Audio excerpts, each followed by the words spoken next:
Governor সাহেব ডাকছিল আমাদের যে মার্জিংয়ের ব্যাপারে একে একে করে সব ব্যাংকের সাথে আলাপ করবে। আজকে আমাদেরকে ডাকছেন, বাট উনি আনফর্চুনেটলি একটু অসুস্থ বিধায় উনি আর আমাদের সাথে আজকে পারেন নাই। উনি আবার সময় দিবেন, হয়তো কালকে পরশু আমাদের একটা সময় জানাবেন, জানালে আমরা আসবো।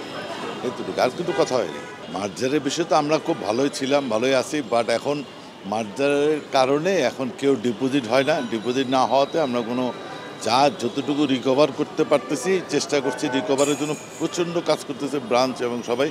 সেখান থেকে আমরা আস্তে আস্তে যতটুকু পারি সার্ভাইভ করে যাচ্ছি। পর্যাপ্তভাবে রিকভারিতে সমস্ত লোকজন কাজ করতেছে। কি ব্যবস্থা নিচ্ছেন রিকভারিতে?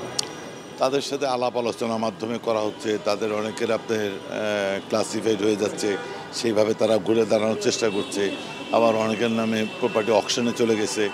এইভাবে আমরা আস্তে আস্তে করতেছি। সবার চেষ্টা হচ্ছে সবাইকে সমঝোতার মাধ্যমে করা, এটা হলো বেস্ট ওয়ে।